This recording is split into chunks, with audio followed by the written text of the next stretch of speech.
Welcome back, everyone. We are approaching the home straight on day 2 of WFS Live. Remember, the overarching theme for this event is building football's roadmap for the future. And of course, we have a slightly different tinge, if you like, a slightly different hue on the first day and a half of our coverage, because we've been talking about the idea of purpose within football, and we've been talking about the football we want, the game we need. So that's the overarching theme, but we are spanning so many different worlds, so many different segments and sectors of industry, and this next 50 minutes or so will be absolutely fascinating. Now, I think it's fair to say that throughout COVID times, in our low moments, we've been seeking one main thing, and this is in many different ways, which is reassurance. In sport, in many countries, we battled to get seasons back and completed. We were nimble, flexible. We were innovative to prepare stadiums, to adjust the pack calendars, to create new content, to reach out to engage with and connect with our people, our audience, our fans. And that in itself should fill us with a bit of positivity, surely. But there are still challenges to come, and most presciently involving the return of fans to stadiums across the world. We're just seeing the first few flutters of that in the next few weeks here in the UK. And what state is the economy of sport left in? And looking forward, well, are there any changes that we've pushed forward, that we've accelerated, that are here to stay? Where are the new paths? What trends can we foresee as we gaze into the future, and hopefully a very positive future at that?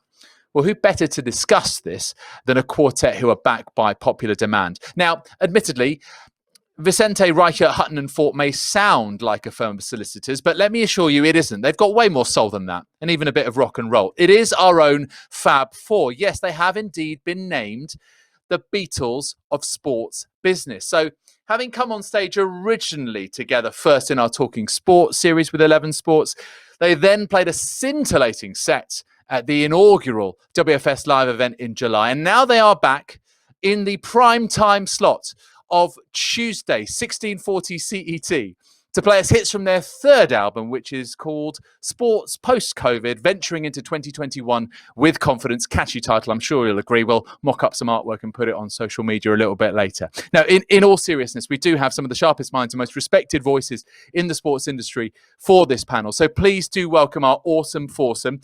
On lead guitar, VP Global Sports and Entertainment Partnerships at the Coca-Cola Company, Ricardo Fort. On bass, Director of Sports Partnerships at Facebook, Peter Hutton. On drums, Co-CEO at ESL Gaming, Ralph Reichert. And on vocals, Group CEO at 11 Sports, Luis Vicente.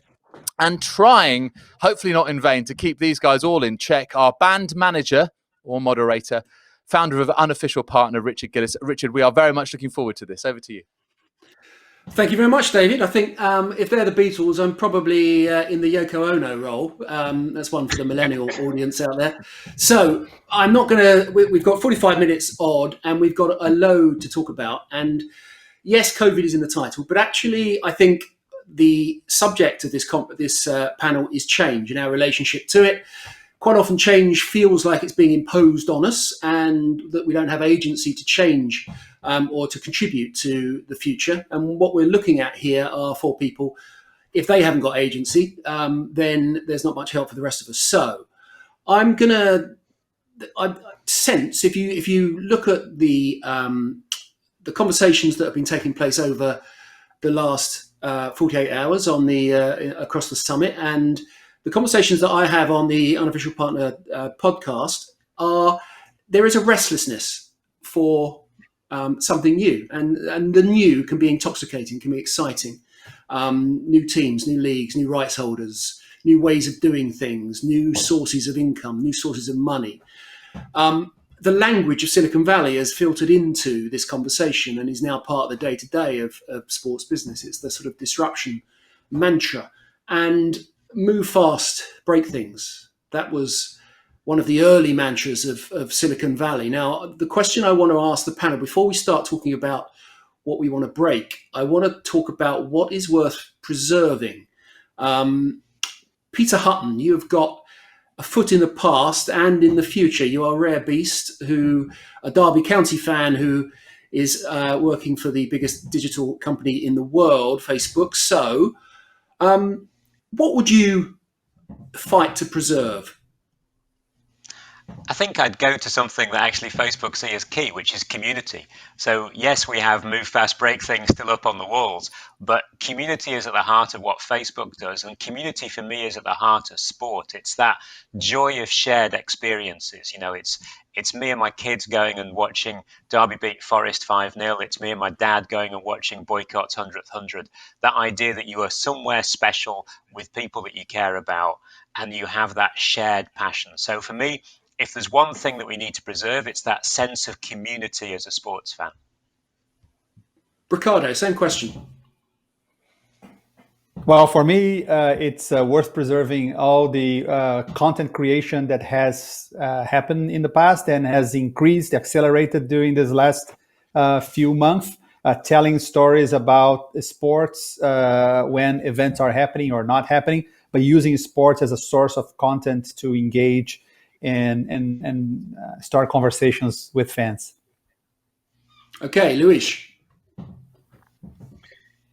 Well, good afternoon, everyone. I will try to keep, something that I think it's also very important and probably was the thing that drives us into sports, which is the big rivalries, the big brands. I think keeping, some form of the existing governance is very important, and keep, these biggest, brands that we know and are very exciting, wherever they are athletes, wherever they are clubs, wherever they are leagues or sports, they still have to remain in this ecosystem that we'll try to build in the near future. Okay, Ralph. I think it's a little bit of what Peter was referring to. I think what we managed to do is break down that fences between athletes and fans much more than we historically could in a digital world, right? To get them closer together, to get a much more direct fan interaction, which esports kind of has always been pretty good at, but still not great at all. And now we were forced to do it because we were missing that physical element. And that radical approach to continue to keep it as close and interactive as possible is something we'll hopefully never turn back and stay going forward. So, Ralph, let's just stay on that for a moment then. At the moment, everyone is looking around, and one of the sort of received wisdoms, which has become almost a cliche, which is that when asked about COVID, it's the current trends will accelerate. It will accelerate what we know already, and things will go faster. Some things will get lost. And many of the things that people talk about, sport as entertainment, sport as transaction, the whole issue of sponsors bound within the content, all these things existed within esports initially. I'm just trying to get to, what is it that we can expect? What are the trends from your world that you're expecting to become embedded into what we call casually traditional sport? I think most you just said already, right? It's a little bit of how it's produced. This was a lot about how, what you just said, Richard. I think maybe the what is a little bit as well. So if you look at the discussions in the NBA, they're trying to change their model from, their two divisions and some playoffs to have more meaningful in-between competitions. I mean, there's a reason why within esports we're creating these highlights all the time, a winner all the time. There's much more successes to be made, while in, traditional football, Bundesliga, for an example, right, has 36 play days, and at the end of that season someone wins, which is, no one would ever build a product like this again, right? Because that delayed gratification is so crazily delayed compared to what you can build from an infrastructure and from a tournament model perspective. Even the virtual Bundesliga, right, will have divisions and will have more in between winners, and there's monthly winners and things like this. So I think that if sports would be reimagined now, digital or physical or traditional, it doesn't really matter. The tournament model would have much more winners in between and much more highlights.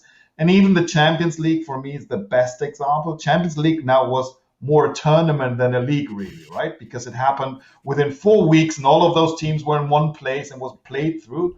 I thought that was the best thing that ever happened to Champions League. I got so excited about it that I didn't have to wait 8 weeks for the freaking next match to be played, but actually 3 days. And that kind of model comprehends compounded content with a clear winner within a certain much smaller time frame is probably what I would expect to actually get accelerated across all sports.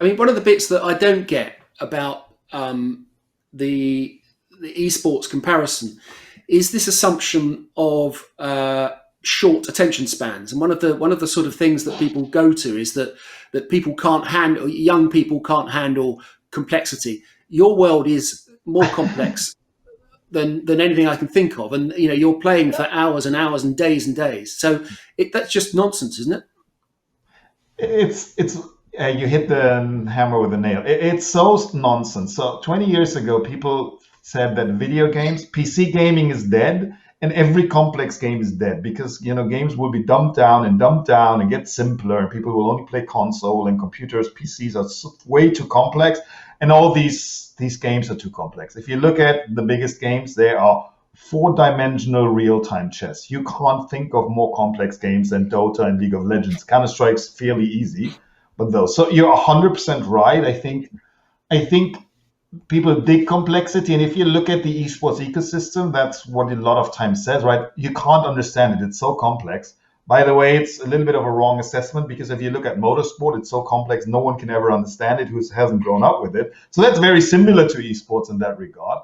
But I think what and if you look at any given final, it's best of 5 maps, so it's like 4 or 5 hours. So that's not even the difference there as well. I think where I'm trying to hit on is what's the difference is that the delayed gratification of waiting 1 year for someone to win something.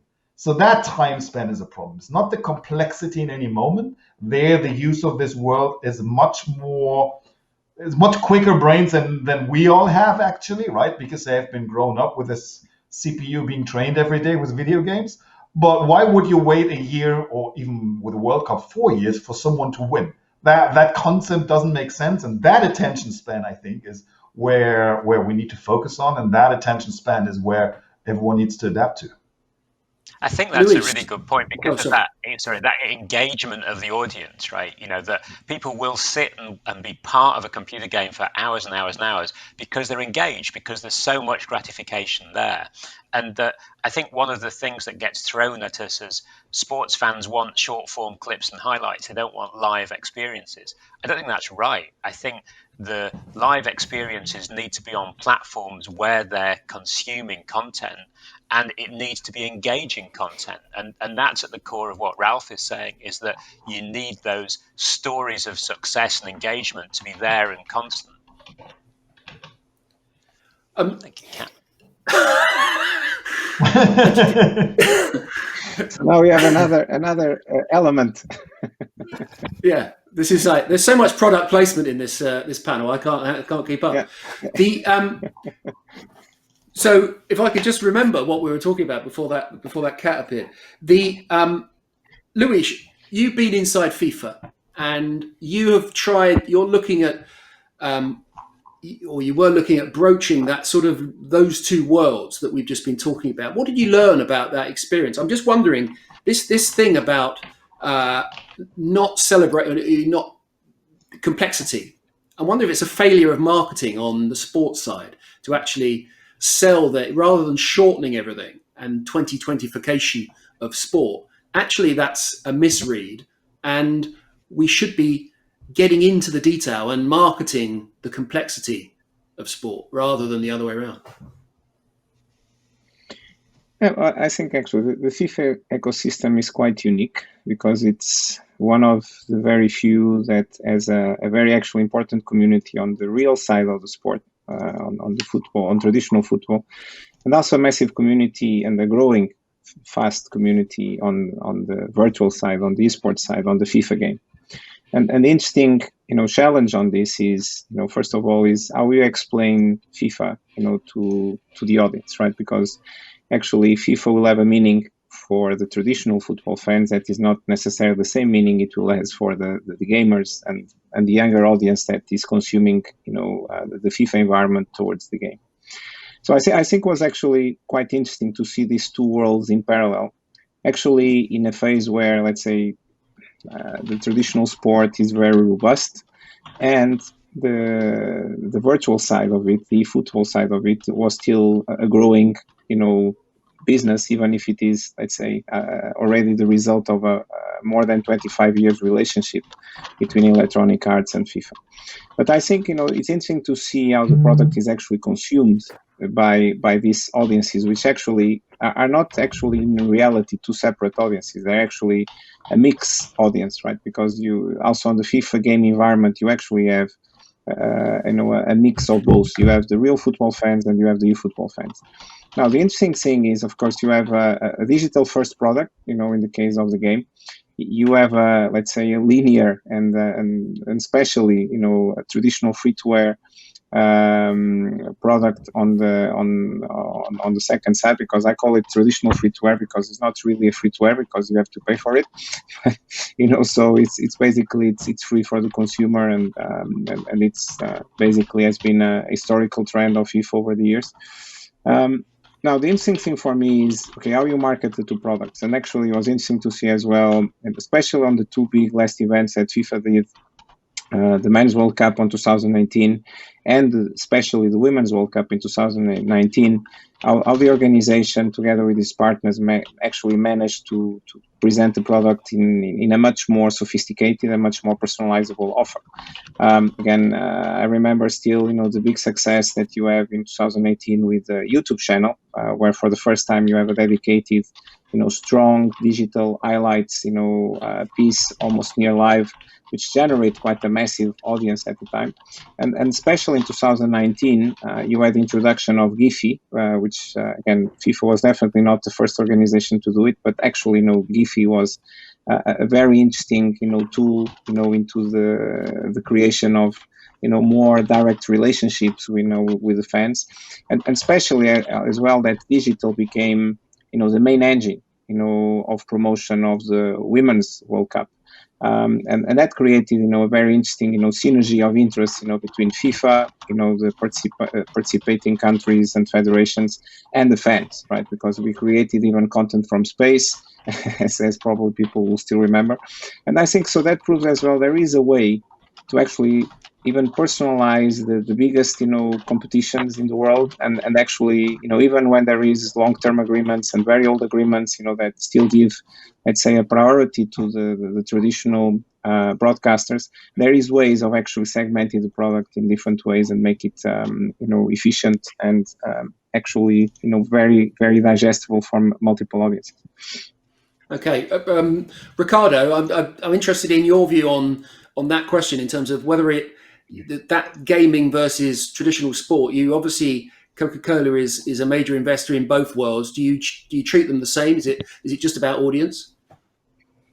Well, in some cases, it is about audience because the occasion of playing games is a very large, very important occasion for beverage consumptions. So in that context, it is audience. So being present with advertising, integration, this is the kind of thing that gives credibility to the brands and makes people pay attention and eventually drive consumption.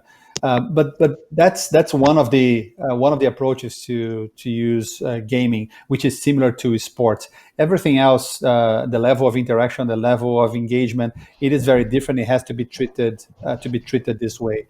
The thing is, we still have a lot of a very broad spectrum of countries where brands need to build awareness, and others where brands need to build engagement.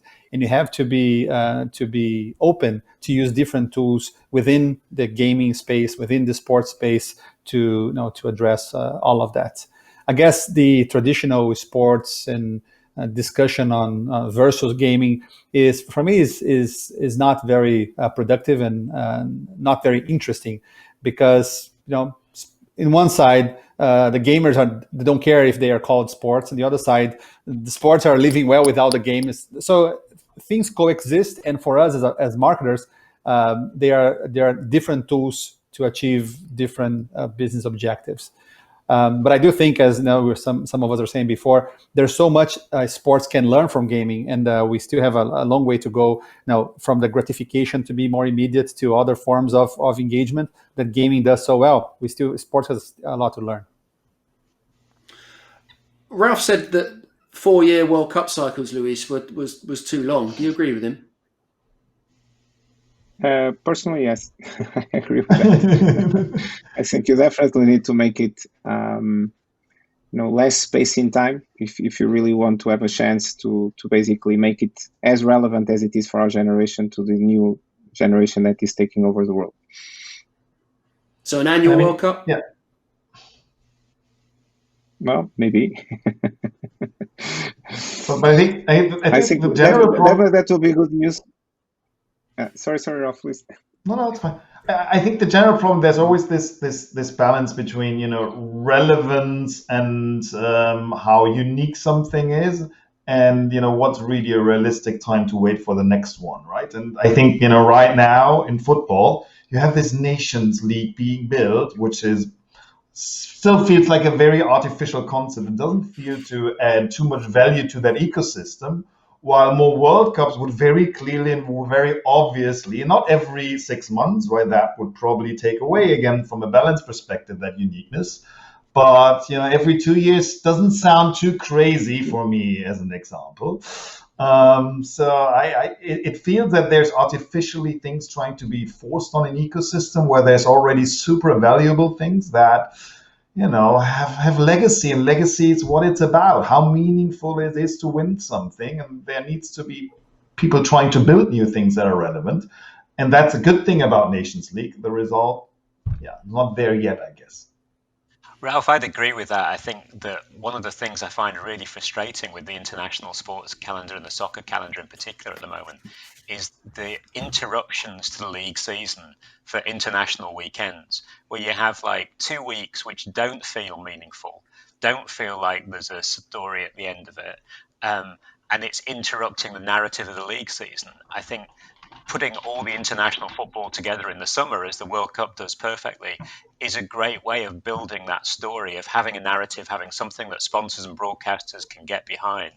Whereas the current model where you drop in a couple of games, players get injured, people travel all over the world, it doesn't work sort of from so many different perspectives. I think that's a real weakness of the current calendar. I love international football, but it's got to have context and a story, and it doesn't feel like it has a story on international weekends. Ricardo, you agree with that? No, I don't. I first of all, I think it's a really difficult challenge for the rights holders to manage this, because there's so much legacy and so much at stake that expecting that a traditional right holder will change the calendar is crazy. The innovation, not only in the format of the games, but in the form of the calendar, will need to come from different sources, and gaming is one of them. I was just debating with some colleagues yesterday. Women's football is another one. I think that the challenge is every new sport comes and tries to copy the 1960s, 1970s model of established leagues, which makes no sense. If you were to start a new, if the FIFA World Cup were to start today, it would be different. So it makes no sense for new sports, new leagues to follow that playbook. However, for FIFA or for the established leagues, is really hard to change, because it takes decades worth of contracts that need to be managed, and it's a very complex thing. So working with the established ones to launch new opportunities, new leagues, new events that can be different, can provide more immediate gratification for the fans, I think it's a good compromise. I as a fan, I much rather have a FIFA World Cup played every 4 years, because it will be really hard to see Germany winning every 2 years. So every 4 years, it hurts less. So I'd go with Ricardo on that. I'm still a 4-year World Cup fan, but I think if you look at the most successful league that's launched over the last decade, it's the IPL, the Cricket League in India. And the reason why it works is it's a very concerted 2 months of activity format, which means sponsors get behind it, broadcasters get behind it. They've got a clear story to tell, and it takes your attention every day on that 2 months. And I think that's a model that clearly works and is designed for a more modern era than, as Ricardo said, everyone trying to replicate things that were created, decades and decades ago. And I think the why is pretty simple. No shit, Louis. You have two votes on 2 years and 2 votes on 4 years, right? So that's a draw. So Richard, you can unleash, the decisive vote on this. But one point that also going back to what Ralph was saying a few minutes ago, I think there is definitely, COVID brought us, actually some innovation on competition. I also agree with Ralph. I think the final 8 of Champions League this year was much more interesting to see, at least for me. I think, which again goes also to what Peter was saying, what IPL, very successful model, right? So because for that period of time, that event takes over, right? And every day you talk about it, every day you have new things that you can, consume about it. So that makes it quite exciting for me. And I think maybe UEFA should definitely take a look at that format that came, by of course, other reasons. But I think actually might be a very valuable, format for the near future. It's also my last 2 cents to this. Yeah. Richard, very quickly, my last 2 cents. I think 2 and 4 years is a judgment call. It's a little bit a generational call, and the 8-year-old will probably more look to 2 years, and us maybe, and I'm okay with 4 years. That is, they can have an opinion, I guess, on the storytelling, and I think all of you said that, Peter, Ricardo, right? The story needs to be compounded a little bit more. So they need to have a start and a finish. And that Champions League had that, the cricket example had that, and everything which is broken down into all of these small things throughout a year that lags that consistent storyline. I think that would be where we can all agree, I assume. Sorry for...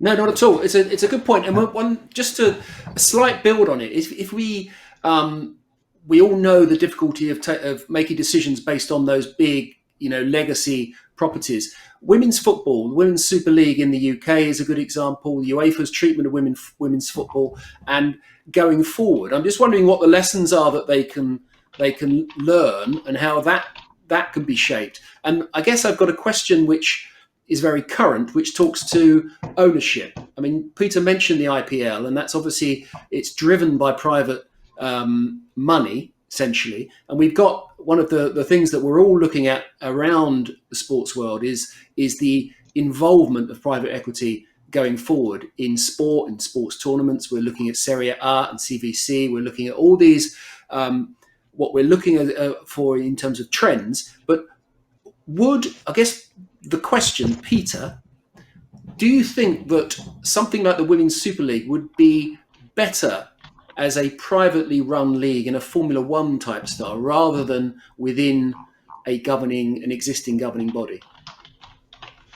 It's an interesting question. I think the core to the answer is, how do you generate real support for it, real support from sponsors to activate their budgets because they see a value to it, support from broadcasters to do it. I think one of the problems that women's football has had is that it's been tagged on to men's football deals, and maybe there was a point in its history where that was a good thing, but now it needs to be freed up.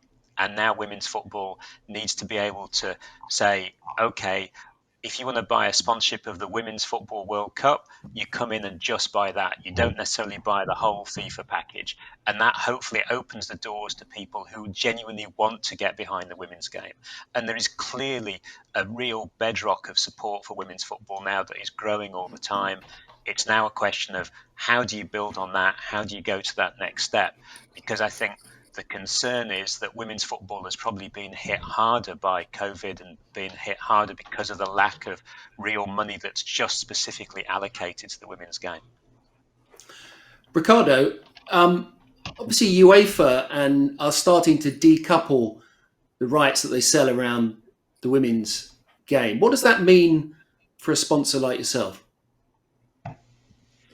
Well, for a sponsor that wants to be involved with football, you have to be involved with women's football. So that means that we have to negotiate a contract more, we have to negotiate a tournament more, or we have to try to bundle to create efficiencies like we have in pretty much all our contracts to be able to access women's football. But at the same time, as the unbundle is happening, and we see this happening with UEFA on women's football, that creates issues for sponsors, because football is a classical case of, if you want to be involved with it, you have to either buy everything, which is not feasible for most brands, or you have to accept the fact that you and everybody else competing with you are going to have something to say about that event, that moment in time when football or Olympics or something is happening, and that's a problem. And I go back to women's football because of that. If you think with the NBA mentality, where you offer rights to teams, to league, to players, that is very enticing for sponsors, because you know that you're going to be investing in a territory, in a thing that you have some sort of differentiation. And I don't think that's the case for football. It's very hard to be differentiated in football, and women's football has this opportunity now. And as you unbundle everything and try to sell, the club and the player and the league and the event all separately, instead of creating energy for women's football, you run the risk of pushing sponsors away, because it's going to become another form of football that we know, and it's so hard to invest. Luis, what's your view? I fully agree with what Ricardo is saying, right? Because I think it's still too early, for women's football really to sustain, everything on its own. Unfortunately, I think it has been many years that it has been treated, and I'll say, not as a priority, and this is a narrative that the sport, of course, has been trying to change dramatically over the last years, but you still need more years, to make it more sustainable. I think definitely, you can look at women's football different from men's football, right? Because I think you don't need to follow the same models, you don't need to follow the same decision process that make the men's game what it is.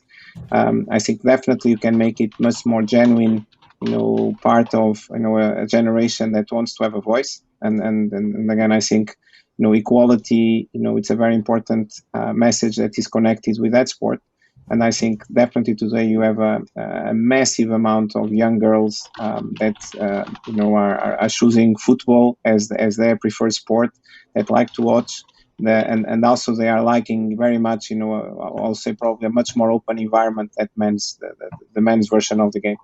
And I think that's definitely a massive opportunity. I think definitely, commercial partners, broadcasters, all the big weaponry that made the men's game what it is very interested in support.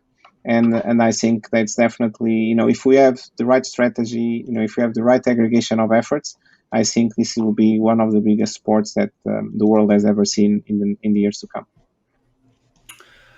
Okay, now we have a poll that just been sent. In the coming years, sport media rights will, 53% of our audience say they will grow, 40% say they will decrease, and 7% say they will stagnate.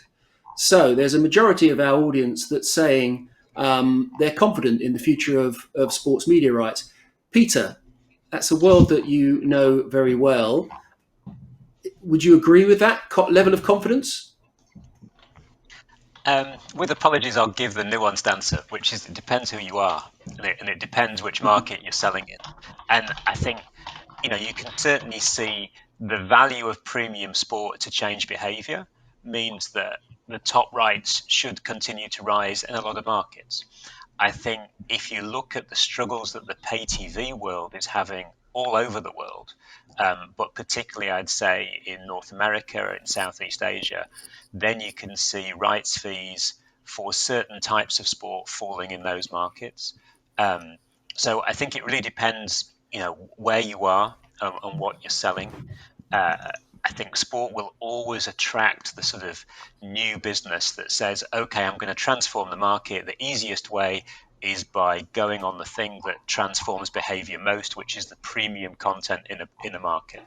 But you look at the pay TV ecosystem, and certainly the second tier, third tier rights do not drive subscriptions. Therefore, they are the first thing that someone like Luis would drop from his portfolio of content for a pay channel.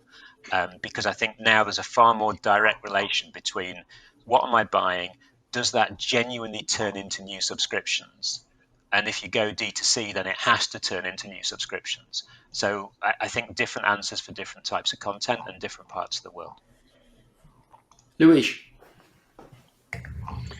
Yeah, I'm going on the same direction with Peter, but with some more caveats, right, and some more nuance, because I do believe that actually, rights are going to fall down. I think, it's a question of time. At the moment, I think the product doesn't worth the same it used to worth.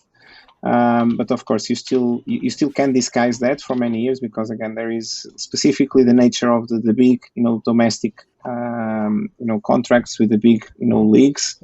I think there is, of course, a big number of players that always would like to compete in that spectrum, and that's good news for the rights owners. I'll say an interesting piece is when you look now at the big competitions globally, you definitely see already, the need for a new model, a new package, of how these rights are commercialized to come.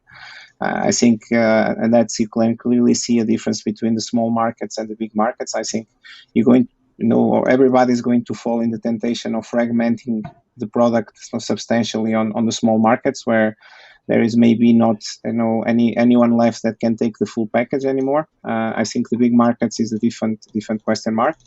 And then, of course, as Peter said, there's always the temptation for the new players or someone that wants to recreate themselves to actually go into a spending free and basically just try to outbid everyone and try to take the rights. That's something that unfortunately happens a lot in history of the sports rights. Now, I think another point that I think it's a massive game changer, and again, it's just a question of time.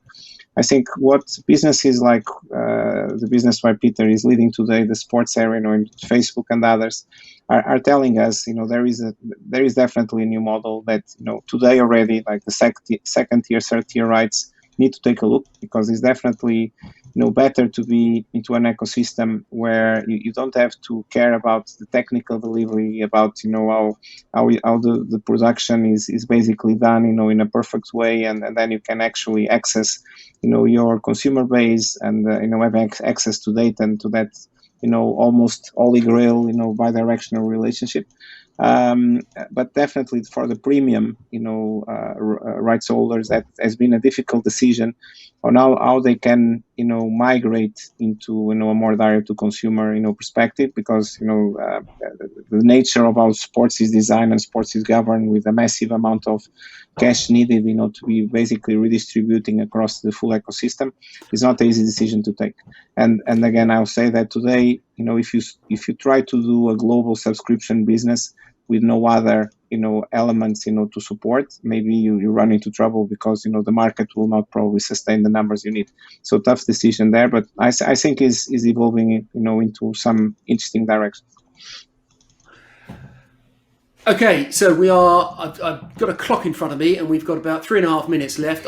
We're going to round off with a very fashionable question. With this group has been given a SPAC, so you've got billions of dollars to spend. I'm going to go around to each of you and say, where are you going to spend? What bets are you going to take in the sports market? However you want to define that. Ralph, I want to start with you. Where are you going to spend your money? Probably start an esports company and probably try to buy ESL. It sounds very, very cheesy, but that's what I would do. And if that wouldn't be available, I would actually try to become the Manchester United, the Manchester City actually of esports. So what's a little bit missing is actually that global regionalized team, which has divisions all over the world, but in the end of the day is part of a greater family, right? In esports, either they are really local teams, which I'm not a big fan of, or they are actually global teams with no homes. So building that kind of hybrid in between, I thought would be an interesting story. Okay, Ricardo, where's it? What place your bets? I would invest in soccer in the United States. I think that in the next 5-6 years, there's going to be a massive acceleration of interest and engagement, not only because of the good work that is being done domestically, but also with the proximity of the FIFA World Cup. If I was managing a brand that is not involved with the FIFA World Cup in the States, I would seriously consider that. Peter. I think Ricardo just stole my answer, but in that I think the potential here for soccer is great. You know, you see the amount of kids playing football in I use the term football, obviously, in the area. You know, it's inspiring, women and men, and I think the World Cup here is going to be a big opportunity. Other than that, obviously, I'd pump money into Derby County and hopefully get us off the bottom of the Championship. There's quite a bit of money going towards Derby County, isn't there? For some reason, there's someone about to buy it anyway, aren't they? You know, we wait for the roller coaster to go up and down, Rick. It's never something that you can bet on. It's tough. It's tough being a Derby fan. Luis, same question. Where you've got us back and you've got billions of quid, where are you going to go? Yeah, so I'm a romantic guy, and so I still believe that it's possible to build a democratic player, that can, try to, aggregate sports in the right way and aggregate as well all the transactional part of sports. So actually, I'll tell you some, direct targets. I will actually buy 11 out of Andrea. I will buy as well the Zone. I will buy ESL, and then Ralph will be happy, man. And I will buy Sports Radar. So, and then probably I will build something quite interesting with that. So you got an offer there, Ralph. Yeah, and Lewis obviously the only one who thinks really big, right? That's because I come from a small country, so we have that problem. We always have to think big. And no one's by the betting way, on... you could, I think you could buy MLS on top of it as well, because it's not a federation, it's a private company, right? So then you actually have all of it. Yeah, maybe. We should think about that, and do some pitches. For the after show. Yeah. Well, listen, thank you all very much for your time. Really enjoyed that. It was great to be invited to be part of the group, and hopefully let's do it again soon. David, I think it's over to you.